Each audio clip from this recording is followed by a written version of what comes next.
안녕하세요. 이번엔 연준 파월 의장의 연설을 여러분에게 전달해 드리고자 합니다.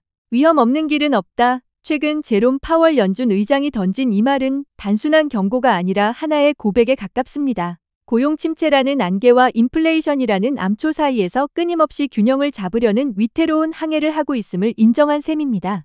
네, 오늘은 파월 연설을 통해 현재 미국 경제가 마주한 딜레마의 본질은 무엇인지 자세히 알아보겠습니다. 파월의 고민은 이 모순된 노동시장 지표에서 시작됩니다. 실업률은 4.3%로 여전히 낮은데 신규 일자리는 기록적으로 낮은 수준에 머물러 있습니다. 이 현상을 어떻게 해석해야 할까요? 파월은 이 현상에 저고용, 저해고라는 이름을 붙였습니다.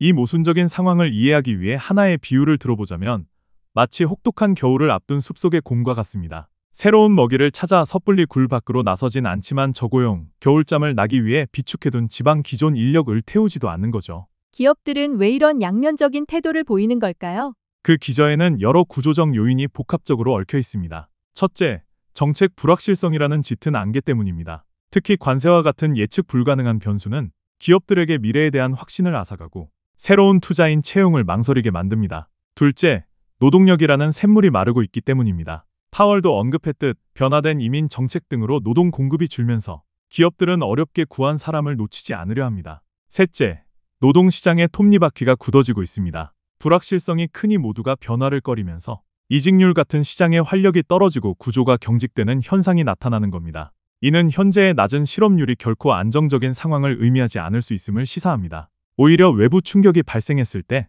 채용 재개라는 완충장치 없이 곧바로 기존 인력의 해고로 이어질 수 있는 어쩌면 더 위험한 구조일 가능성을 내포하고 있습니다. 이것이 연준이 느끼는 고용시장의 하방 리스크일 것입니다. 연준의 또 다른 딜레마는 인플레이션입니다. 잡혔다고 생각했던 물가 상승의 압력이 관세라는 예상 밖의 변수를 만나 다시 꿈틀댈 조짐을 보이고 있습니다. 관세가 정말 그 정도의 파급력을 가질 수 있나요? 파월의 우려는 관세가 단순히 물건 값을 올리는 것을 넘어 경기 둔화와 맞물릴 때 발생할 수 있는 복합적인 효과에 있습니다.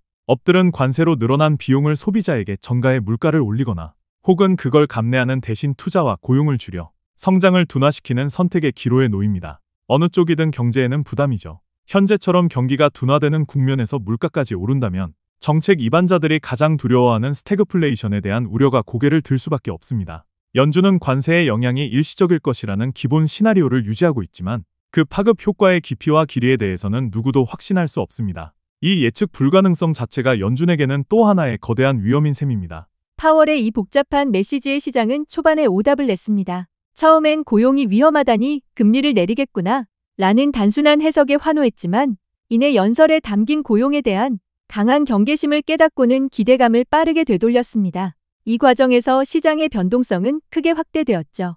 파월은 연설에서 금리 정책만으로는 해결할 수 없는 더 거대하고 구조적인 변화의 힘에 대해서도 인정했습니다. 바로 AI와 이민 정책입니다. 그리고 AI는 생산성을 폭발적으로 증가시키는 동시에 노동시장의 지형 자체를 바꾸는 파괴적 혁신이며 이민 정책은 경제의 근간인 노동 공급을 결정하는 핵심 변수입니다. 파월은 이러한 거대한 흐름은 통화정책이라는 단기적인 처방으로 다스릴 수 없으며 교육과 혁신 인프라 같은 장기적인 해법이 필요하다고 선을 그었습니다. 결국 제롬 파월의 메시지는 우리에게 명확한 방향을 알려주는 나침반이 아니라 나침반의 바늘이 왜 이렇게 흔들리고 있는지를 설명하는 지도와 같았습니다. 단기적인 경기 사이클과 장기적인 구조 변화가 충돌하는 이 복잡한 지도를 이해하는 것이 투자의 시작입니다. 오늘 내용이 도움이 되셨다면 구독과 좋아요 부탁드립니다.